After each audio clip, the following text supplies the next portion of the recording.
Thank you for joining us today. Welcome to Cleveland Hug. My name is Elizabeth Duran, and I'm the Director of Operations at Ready North, which is a digital marketing agency based in Cleveland, but with team members across the country. We were HubSpot's first ever partner agency, and we also established the Cleveland Hug. So it's always a joy for us to lead this chapter and hold these events for everyone. So today's session is going to be a lot of fun. You may remember that we did a similar format last year. We had a great time, lots of positive feedback. So we're really excited to bring it back again.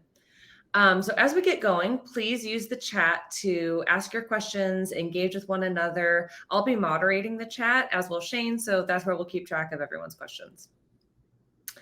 So Shane Wiley is here today with us as our speaker. She is a senior customer training specialist at HubSpot and is really passionate about helping people understand how to use their portals better. And we're really excited to have her. So welcome, Shane. I'll turn it over to you. And as we're waiting for some questions to start coming through the chat, why don't you kick us off with some of your favorite Sales Hub product updates? So we know that the product team is always hard at work.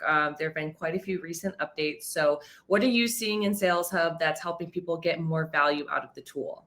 Oh my gosh, so many things. I'm so excited to be here and talk about product.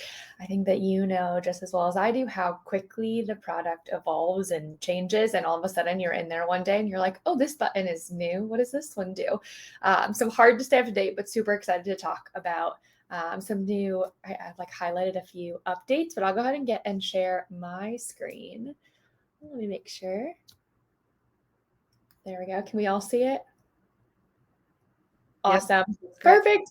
A few updates that I'm super excited about. The first being probably not the most flashy, exciting, but I really love an update that we made to one of our report thresholds. So under reports in HubSpot and under goals, we now have the ability to set goals for reps on different cadences. So we've always had, I'm just going to walk through and create a template goal. So in the pull from a template, and I'm going to create, we'll call it a calls goal. And we'll do calls made. We have a couple different options here, but if we create a calls made goal I'll make it for myself. So that way I'm not assigning this to others. You can choose different durations. So we've had the ability to have monthly, quarterly, and even yearly goals, which is a pretty broad stroke, right? Like if you're sometimes having, I have to make, 150 calls this month. Sometimes that doesn't seem super digestible. Well, now we have the option for weekly goals, which I think is really great and is going to help a lot with productivity for our reps. And even this custom goal. So if for any duration of time, it doesn't need to be a quarter, it doesn't need to be a month, we can customize when that goal, how long that goal runs for. So at HubSpot if I clear this away, in the month of July, we have a week of rest. So the whole week of July 4th, we have off. So a manager might set a goal for the 10th, the 31st, instead of having that monthly goal, or they can then customize and modify the number of calls that month that are supposed to be made. So maybe it's 60 or whatever that is. And then some notifications for when that goal kicks off. So I'm super excited to have that customizable timeline as well as that weekly target, which I think is just a little bit more digestible for a rep and easier to kind of pace yourself, right? If I know how many calls in a week, I can break that down a little bit easier than monthly. So one of the updates that I'm super excited about that rolled out near the end of May. A second that I'm really excited about, and I think this is going to be really, really big for our customers, is the ability to book meetings on behalf of other team members, right? So if we have BDRs or SDRs that maybe are booking meetings for reps, this is a really exciting new update. So I'm just going to jump onto a contact record. So contacts and contacts again, and I'm just going to pull up contact. This is a training portal, so all this data is fake just for the sake of training.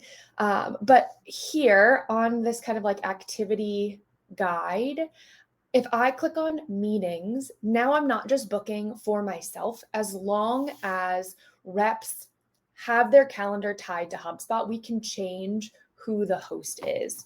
So I know that Lindsay's calendar is hooked up and I can move this meeting around to a free space on her calendar.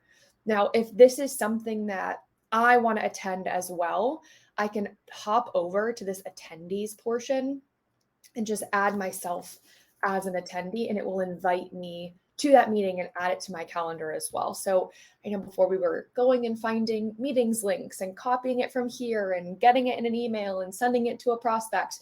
Now it's so much easier. We can do it right from the CRM and get these calendars like aligned, booked for other folks. So super, super exciting for that new feature. Now, if you have someone, their calendar just needs to be linked to the portal. So I know that Laura isn't, she'll just show up kind of grayed out. So I can't use her calendar, just need to make sure your reps cals are in there.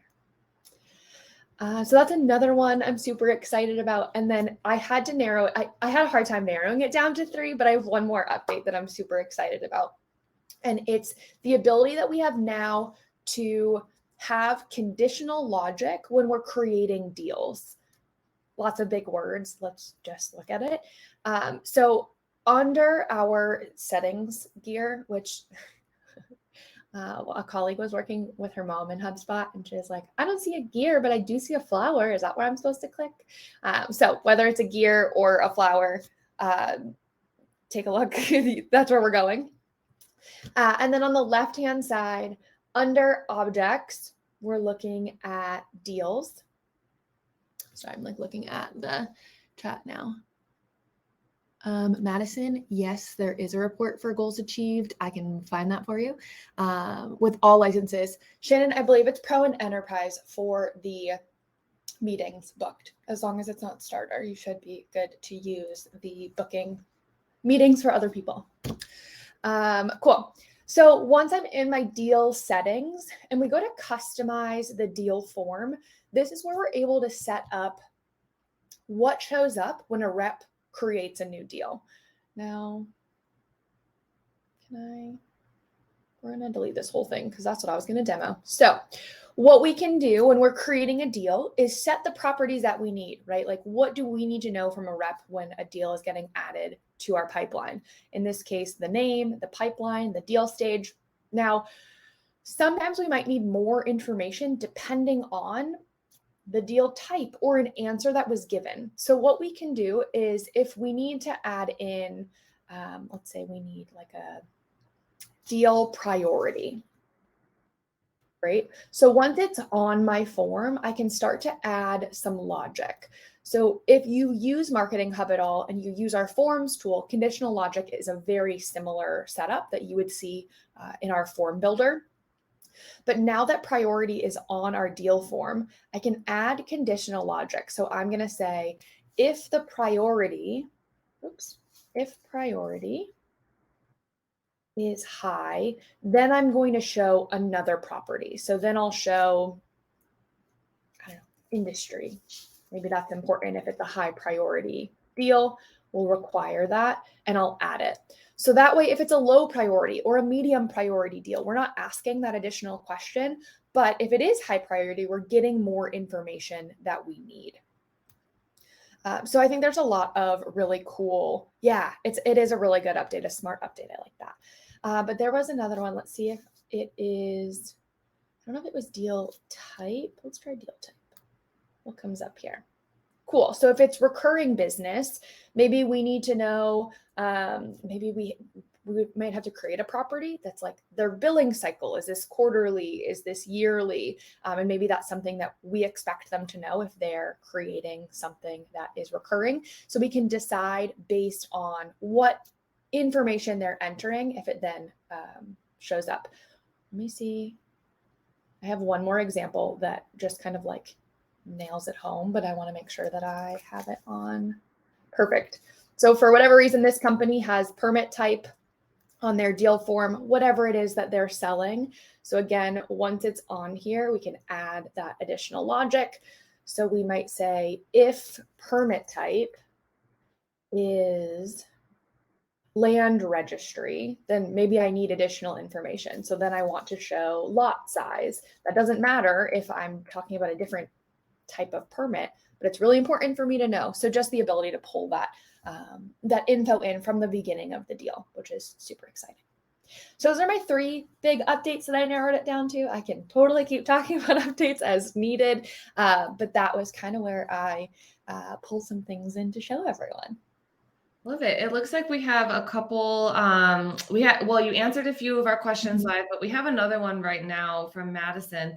Can you use conditional logic now when you set up required properties in deal and in pipeline automation? Great question. I don't think so, but let's look. So I'm in the same place. And I was in the same place. I'm going to hop over to pipeline. So if we scroll to automate, I'm wondering what we could do sorry, I'm thinking on live.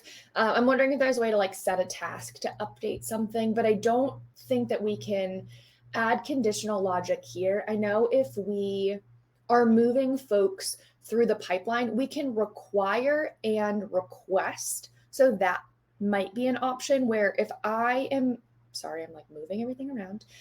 So if I'm moving from deal stage on-site schedule to on-site complete, we're going to ask the rep deal type and blueprints. And what you'll notice is deal type is required, where blueprints is requested. They can submit, they can move that deal over without that information. So we can't necessarily say, just ask this question if the above was answered, but you can request that information without checking this box and making it required to move forward. What about, I know with my clients, sequences are they're a favorite feature. What kinds of tips and tricks do you have for people who want to make sure their sequences are super effective? Yeah, that's a great question. There's so much you can do with sequences. And there's an update in sequences too that I'm really excited about. So if we hop over to sequences, I can create a new sequence. I'm just going to jump into one of the sequences we have here. So I'm just going to edit this sequence. And something new that I love is the ability to decide if we want to thread or unthread emails, meaning if email 1 goes out and then 5 business days happen and email 2 goes out, are we replying to the first email or are we sending this completely separate? So it's coming into someone's inbox unconnected as 2 separate emails. So you have the option to edit threading when you have emails back to back. Do you want to reply or do you want to start a new thread? So I don't know that that's necessarily an overall tip, but I do think it's something that we can be really thoughtful about. If our messaging is, hey, I want to follow up and see if you had some time to connect, then maybe we want to reply and have that thread. But if we haven't gotten any engagement, maybe it's worth starting a new thread or starting that new conversation. So that's just something that folks can be a little bit creative with. But what I love about sequences is that it's a really great baseline for someone, right? We want to use this as a productivity tool. So we have these emails, we have tasks, we have things ready to go, but we have the ability to add in as much customization that we want. And I think that that's where there's a lot of power in these sequences. So what we have in HubSpot is, I don't know if everyone's using these as our placeholder text. So even at the beginning, if we wanted to make sure that whoever was sending, the sales rep sending this out, was sending a personalized greeting, we can add in not just a contact token, but we can add in a placeholder that says use personalized greeting. And it will insert this red block, and they cannot send out the sequence until they update any red blocks that show up in the sequences. So a really great way just to add customization, but still be able to use the framework of well-designed sequences. This is really great for event follow-up, like you met a bunch of people, but did you write down like a quick thing like that you remembered about this person? You can add that in as a placeholder, like add in snippet from event, and be able to send it out and add that personalization. They also have sender tokens. I don't know if a lot of folks know about this. Super powerful. So here, if I get rid of this guy, and again, we just add in personalize, and instead of contact, we would use a sender token. So as long as your rep's info is in here, we can pull in any of their info. So in this case, phone number, and I can send it out and it'll send my personal phone number. Elizabeth can send it out. It'll send her personal phone number. So that way it's super helpful. Yeah, the sender tokens I think are like a real hidden gem. They've been here for a while, but I think that they're really underutilized and are really like, yes, we want you to personalize and where you can, but saving our reps time, just like getting someone's phone number, putting theirs in, getting out someone's email, putting ours in. So I think super helpful. So it'll pull from like this right here will take you to settings. And this is like, oh, this is specifically for email, but it's this profile that your users need to fill out. So it'll have my name, my phone number, and it will pull from this information. And then the email that is being used to log in the HubSpot. So you can access it from settings. It's under general, and that's each user would have to set it up for that to be like to work for them. But if you're like, I don't remember how to get there in settings, totally fine. You can get there from our sequence like tool as well. Looks like we have another question related to sequences. The best time to create a sequence versus a workflow. I think automation people tend to lump them together, and unless you're really familiar with how sequences function, you might not understand the difference. And I mean, I get tripped up on this sometimes too. So yeah, that's a great question. Totally fair question. So how do I think of workflows as a marketing tool? There are absolutely like sales functions for it. But when you think about a workflow sending out communication, it is a one-to-many approach. You can do a little bit of customization. You can definitely add in some user tokens. You can use some branching. But it's really the idea is to like get information out. The goal of a sequence is re-engagement. So I met someone at a conference, somebody recently converted, like I'm trying to schedule a phone call. We're trying to get someone to respond to us. And the second that they do, we stop the sequence so that we can pick up that one-to-one engagement. So sequences are really created to give your reps some time back from being like, okay, I gave you a phone call. You didn't answer, let me send an email. And then I set a task for myself to see if they respond to my email tomorrow. If they don't, let me send another email. I'll set another task. I'll check tomorrow, and then I'll send another email. This sequence will take that like waiting away. It's a great question. Automatic replies will pull them out. I think that there's a way. I'll see if I can find like the caveats of what pull someone out of a sequence. I do believe that an out of office or like a vacation response will do that, but let me find out and I can share that with you.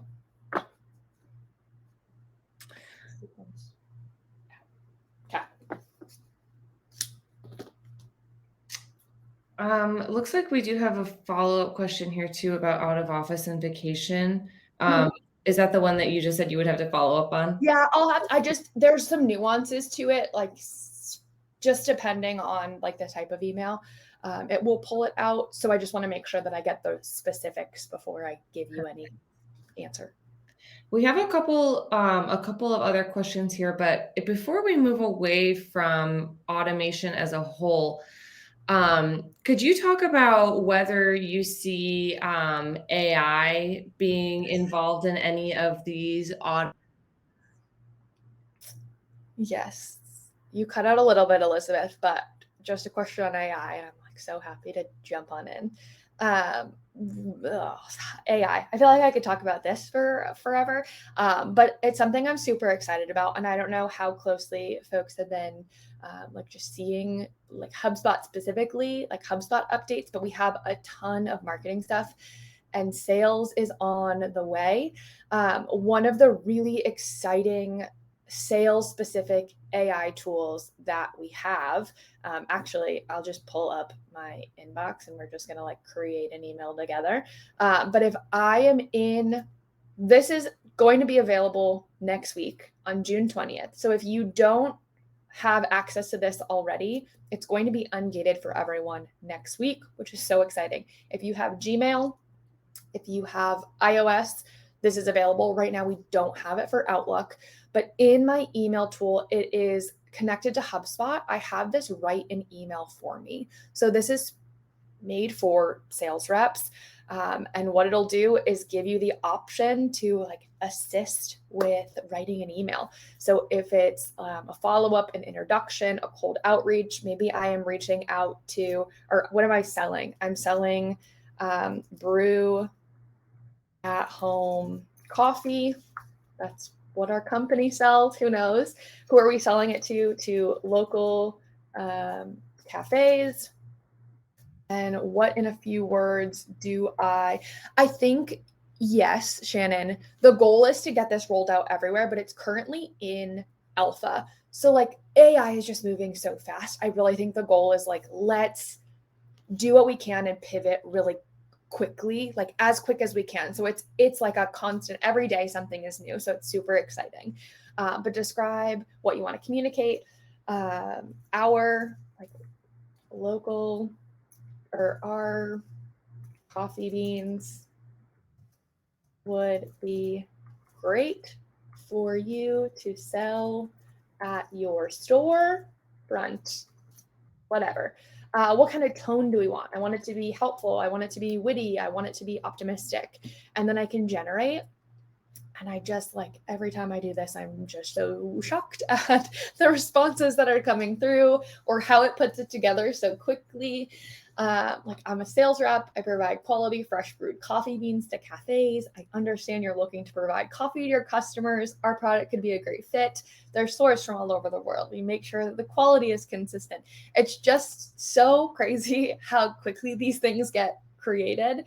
And again, like, it's not meant to just be like a copy and paste. We can take this, insert it into our email, and as a sales rep, like ideally we fix it up and whatever, further customize.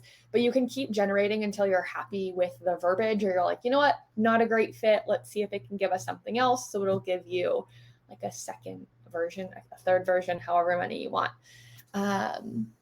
Do you think it'll eventually be able to learn from emails previously sent by the client's organization in their HubSpot portal? It's a great question. So what I'm showing you is definitely connected to HubSpot. But right now the two systems are, well, this is generating content just from HubSpot. So ideally, I think that that's the goal. I don't know how to build this. So like, I think that that's the goal, is to be able to use like the CRM and the information we have. We also have ChatSpot AI, which is like an open AI platform that is HubSpot. Currently, these two systems are not connected. So it's chatspot.ai. And then the goal is to get them talking to one another. But ChatSpot is something that you can use today. Your sales reps can use today, but you just log in right here and it will take you to a login screen just like HubSpot. And once you're in, you can ask it any of the things you want to ask it. They do have some prompt templates over here. So prospecting was just added this month, which is super exciting. So we have some like company research, what's going on with HubSpot.com. Send that prompt and it will give you some information. How crazy. You can also say, I'm looking for companies in Atlanta, Georgia, that use MailChimp. And maybe my sales rep is looking to prospect and target, and they can send similar messaging to all of these companies that use MailChimp. And like, boom, 954 companies. It's pulled that up for me. I can add them to HubSpot. And ideally, the goal will also be like, how many contacts are assigned to me? And it'll say right now, like, we're having a hard time reaching the server. But that's the goal, is to be able to like, hey, build me a report of how many new contacts they've generated. And it's able to pull from HubSpot. But again, in alpha, so like not even in beta yet. But the more folks that use it, the more questions that are asked, the more feedback we get. Like, it is just blowing up, and it's super, super exciting to like see it all happening. But crazy stuff. Yeah, it would be nice just to say like, I want a report that shows this. That's the goal, is to be able to make it so user-friendly, so easy for you to be able to like ask it to do something and then do it. So, I mean, so helpful for sales reps too, just like with their prospecting efforts and being able to bring it right into HubSpot. We can like research, and it will, give us some more information, but super helpful that it's just bringing all of these folks right here. But again, in alpha, still growing, still getting better, but super, super exciting. And so ChatSpot, you can use today. There's no wait list on this one. This is the content assist right here, like this guy. There is a wait list right now. They're not prioritizing getting people off of the wait list this week because they are letting everyone in next week on the 20th. So if you just wait until next week, everyone should see this in their portal as long as your Gmail is connected to HubSpot or your app. You can see it in iOS also. The question about reports was a good segue, because we also have a question if we could see the new sales rep goal report.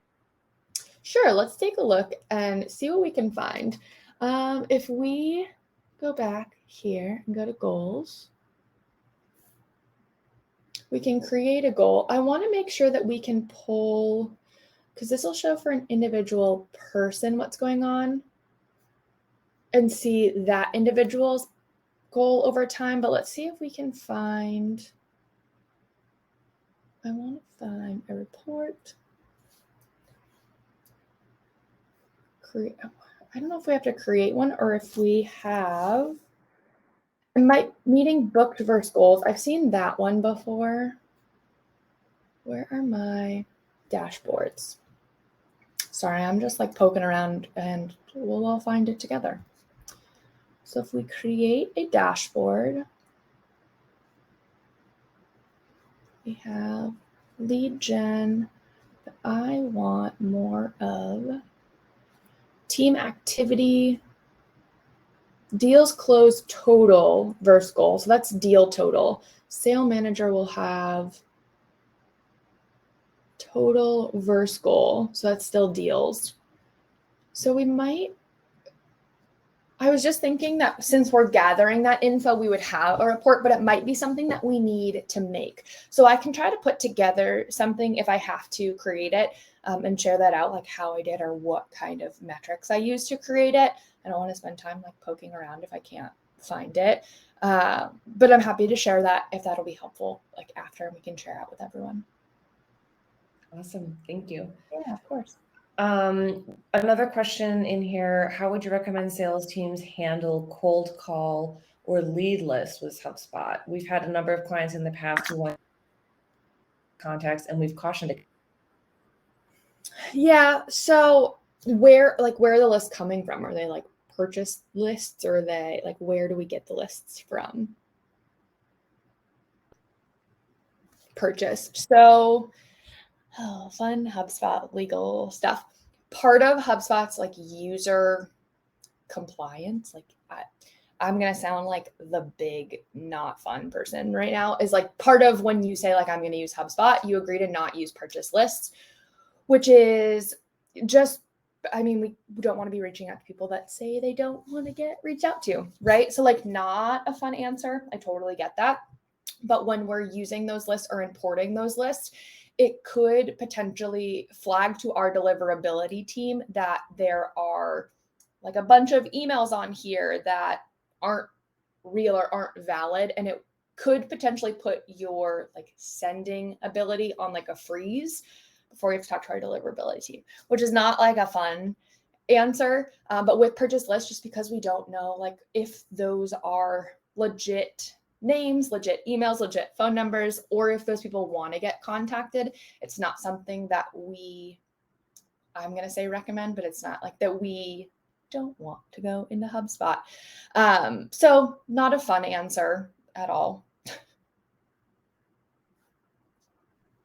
That reminds me of kind of another question around if you have a sales team who maybe calls clients or prospects more often than emailing. What are some of your Yep. best tips for folks who, especially for businesses where prospects might call them directly? What are your Yeah. best tips for making sure that all of the proper information goes from that phone call to the reps to HubSpot?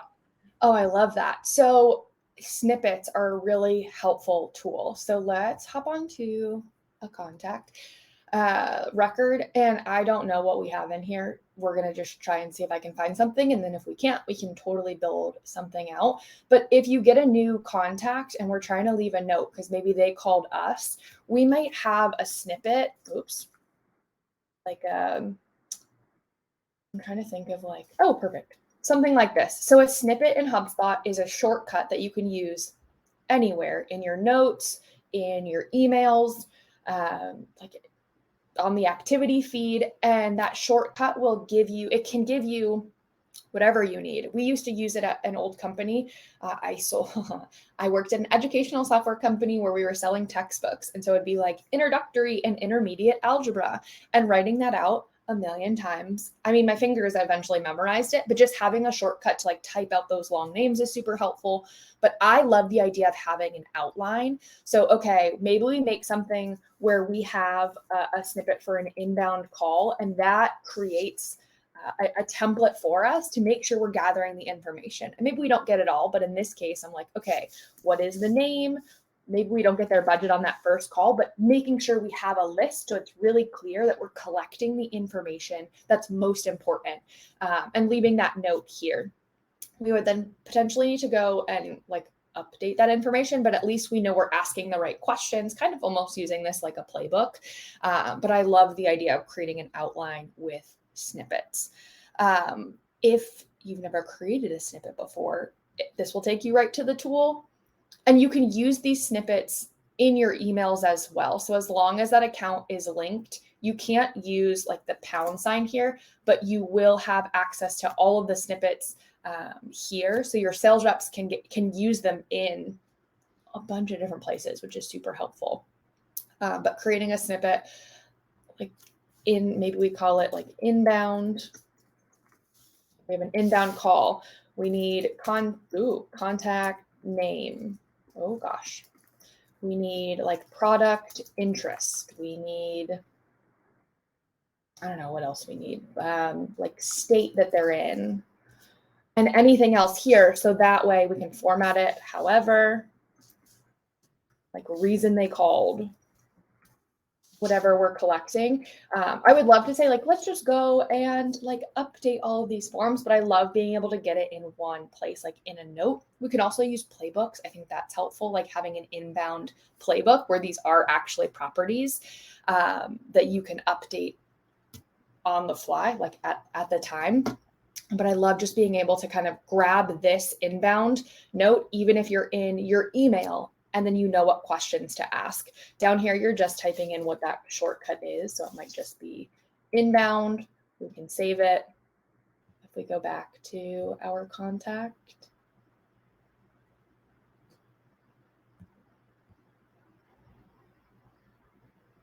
And create another note.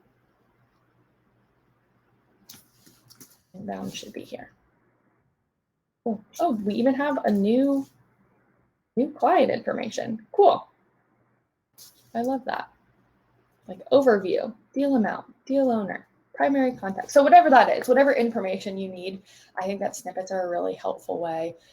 Even if you're like out, if someone's out and about, like they're on their phone, they only have their phone, they can pull up HubSpot, they can pull up notes, they can pull up that snippet and make sure that they're gathering the info they need. So I think that snippets are a super helpful tool for that. Really nice. We had a question in the chat. I think you started to kind of touch on this, but how do we make sure that we have all the info reps when they progress it? Yeah, I love that. So we did touch on this a little bit. And I think a lot of it has to do with knowing our pipe, like having a clean pipeline, right? And like knowing what information we need as a deal progresses. So again, in settings or a flower, and then going to deals. Perfect. If I hop over to pipeline, if you have multiple pipelines, like I know that I have one that doesn't have a lot of updates needed.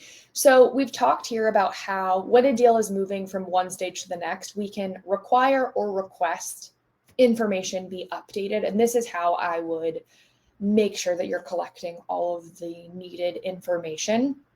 And I do love that it is pipeline specific, but just really taking the time to think about what information you should have by the time we're getting to close one, close loss. Like I should know the amount, right? Like at what point should someone have that information? Maybe they don't have it for that first stage. Maybe they don't know the deal amount. But by presentation schedule, they absolutely should. So this should be required at presentation scheduled, whatever that is.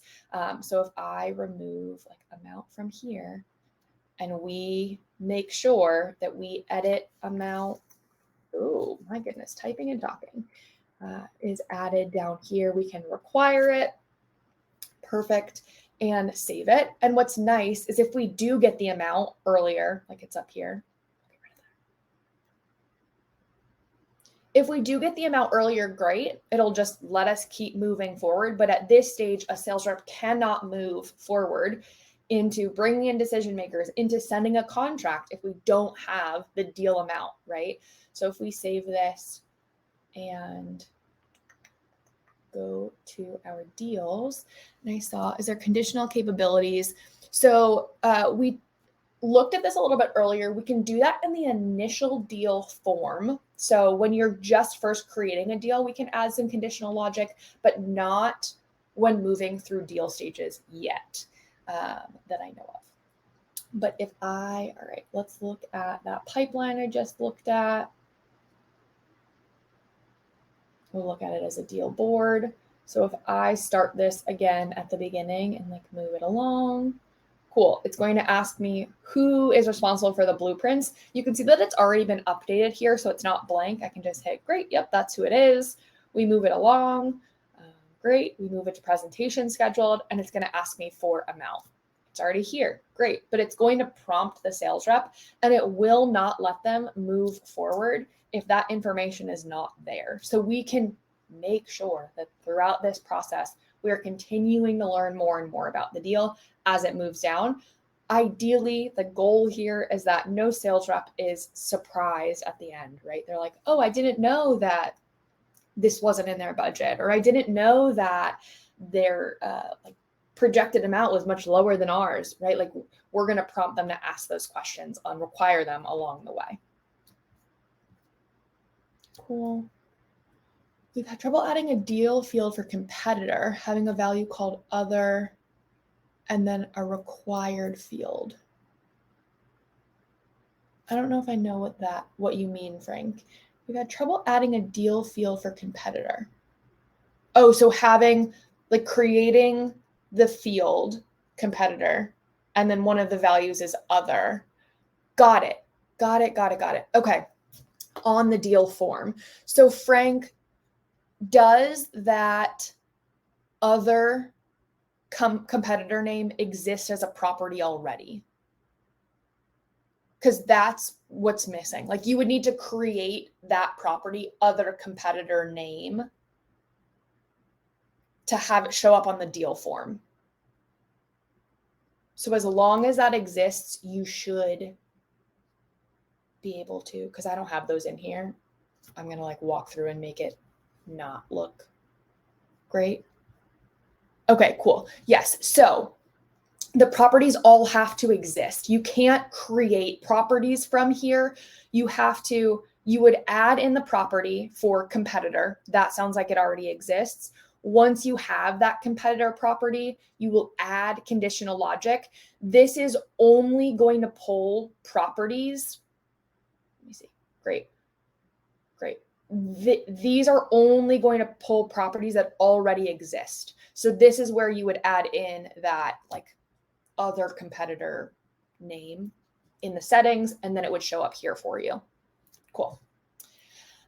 Do the required properties show up even when you're updating the deal stage from the deal record? Great question. It should, but let's confirm. Sales and deals.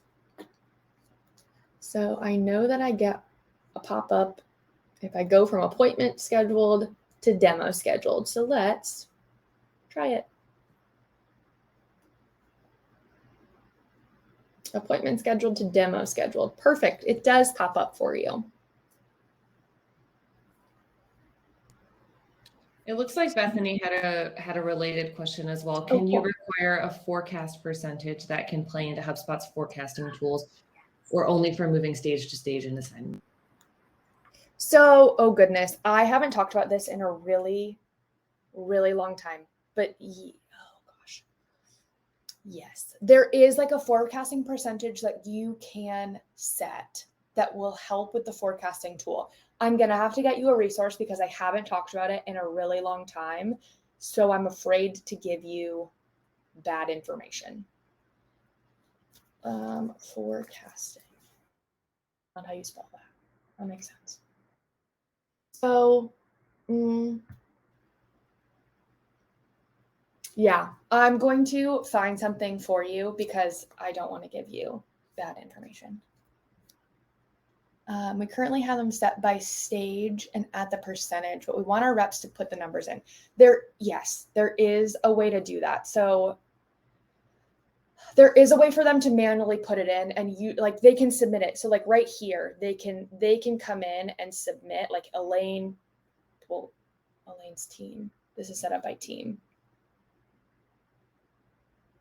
So deal stage and then forecast category, which these categories are out of the box. And then the deal stages are obviously what you're setting up, but they can also come in and submit their own. I will get you like a good resource on this because again, it's been a minute since I've looked at these two reports. Looking back at the Q&A then, why don't we switch gears? There was a question about highlighting the call transcription abilities in HubSpot. So what HubSpot is able to do as far as call transcriptions. Cool. So it is a thing. I honestly haven't used it or haven't seen sales reps use it, so I'm not super familiar. I do know that a goal of our AI tool, and I can't give you a timeline on this, is to have its own like transcribe option to help with call coaching. So we're moving in that direction. In terms of what we have at the moment, it's not something that I know too much about or can speak to too much about confidently, if that makes sense. So I keep saying I'm going to get you a resource, but I'm happy to share a resource with you. But just know that starting on the 20th, when we start to release, kind of open the gates to AI, we'll have some more information there about what's to come with AI and call transcription. Exciting. Yeah. What about, can you explain the difference between snippets and? Yeah. So snippets can be used anywhere. Like you can use a snippet in an email. You can use a snippet like on a note. You can use it really anywhere in your portal, where a playbook is just going to be kind of a guide. I wonder if I can grab a playbook from here. is going to be a guide. I say for sales reps, our CS reps use it as well, but they can pull it up here. So depending on like what type of playbook, so new client discovery, it can walk them through difficult conversations. So this is saying like, all right, before our new client discovery call, what do you do as a rep? Well, you should research, create an agenda, set a time and date that works for you both. So this would be set up by a manager, enablement, a director. And then when we see like device type here, this could be good for like collecting information. This is a property. So this would get updated like, oh, I don't have a deal on here. Let's add a deal. Great. Perfect. HubSpot test. We love to see it. So now with this playbook, what in the world?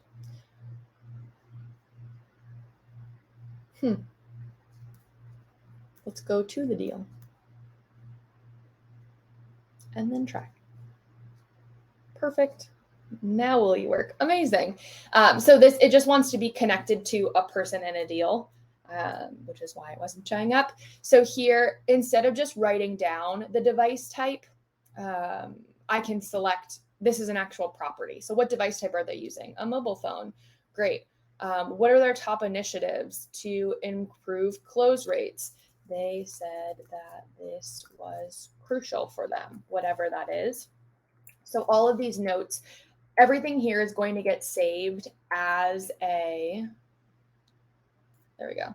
Like we're logging this as a call. So it will get saved on the record, like on the activity feed. And it's also updated any of those properties. So now device type here should be set to mobile and initiative should be set to improve close rates. And we have this note.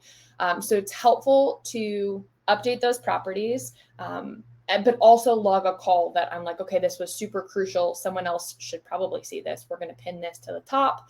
But a snippet, like I could use a snippet in here and say, all right, let's pull an inbound call and pull it in. So snippets are kind of all over where that playbook is going to be helpful for like guiding reps through difficult calls and situations. So maybe we should skip down to another question related to personalization tokens in snippets. How can you use the two together? Yeah, that's a great question. So when you are, let's go to snippets. So you can use a snippet as a personalization token. That sounds so silly, but you can create here. So if you have, I don't know if we have like like IDs or address, we can even do like first name. So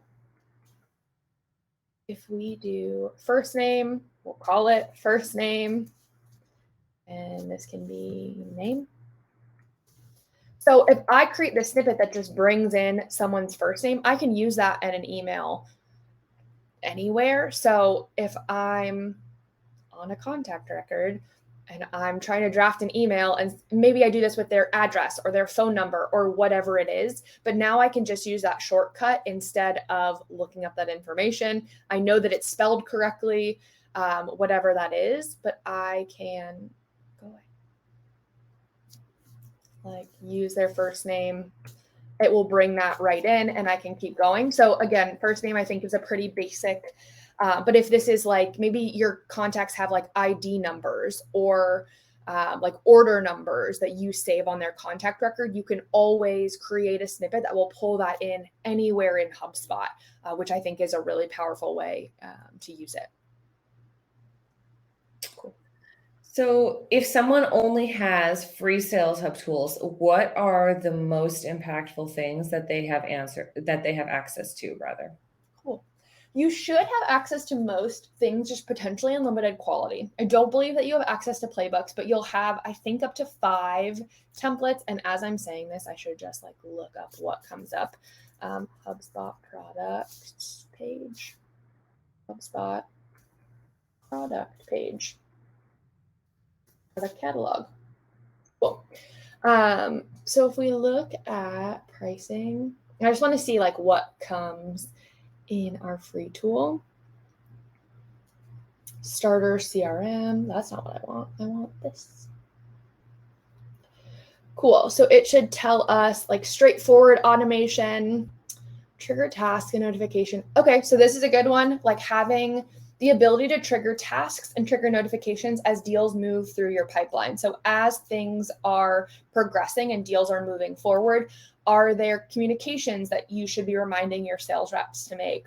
Are there like things that need to be happening on the back end that you can check off with those tasks? So tasks and tasks and notifications are going to be super helpful. Incoming chats and emails, that can be helpful just to route things. And Set Starter Plus. Free tools. So the one-to-one emails are going to be, you can use emailing, you can use team emails. Let's see. Oh, custom properties, I think, are going to be helpful. You get 10, but what's out of the box is great. I think there's a lot of useful information in there, but using these 10 custom properties to track what's important to your customer, right? Like what product are they interested in purchasing? What products did they purchase? So being able to track those specifics to your business with those, it's only 10, but I think that you can do a lot. 10 is going to be really helpful. You have that live chat if you wanted it. You have our deal pipeline. So you get a lot of really great stuff. It's just sometimes you get like only 5 templates. What's cool about templates is you can see the open rates of templates. So you can see which templates work really well. So if you have 5 templates and 2 of them are getting more responses, okay, cool, let's get rid of these 3 and use these to help us build out more impactful options. So super exciting. I think that the templates are a really great place to start. That contact web activity is going to be really great as well. So that's something that you get in Pro and Enterprise. If your website is connected to HubSpot, you can see the pages people are looking at, the forms they're submitting, the activity that they're taking. So you do get a lot of really great insight into where folks are on your website, what they're interested, what they're clicking on. Love it. Yeah. Awesome. Okay. Well, I think we're at time. So why don't we, okay, we have one last final question that just came in.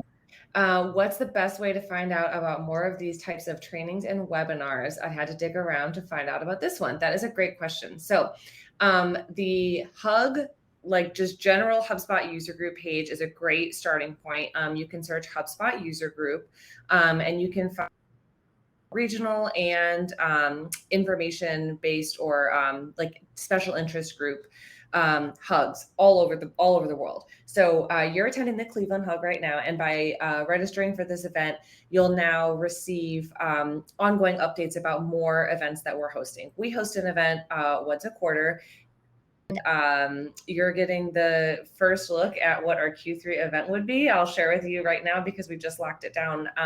We'll be holding an inbound product update kind of recap. So the week after inbound, when HubSpot will share probably a slew of new product updates, we'll have a HubSpotter joining us to talk about all those product updates and answer any questions that you have. So that'll be a good one. All right. So thank you again so much, Shane, for your time today. Shane is going to drop a link to a quick survey, feedback survey in the chat here. And then while I have one final question that we can kind of like end on. So just as we were talking about inbound, we know that HubSpot just announced the full inbound agenda. So which inbound speaker are you most excited for? Oh, you're going to be so unimpressed with my answer because I feel like it's just so clear. I am so excited to see Reese Witherspoon talk. I am so excited. I can't wait. I'm just like thrilled that she's going to be at Inbound this year. I'm with you 100%. All right. Well, thank you everyone for joining us. And like I mentioned, keep an eye on your inbox. We'll be following up with future event information, as well as a recording from today's session that you can share with any colleagues that you think would have interest in this topic, or you can just revisit what we talked about today. So if you have feedback or suggestions to share, my inbox is always open. I've dropped my email address in the chat. And thanks again, Shane, and thank you everyone for joining us, and take care.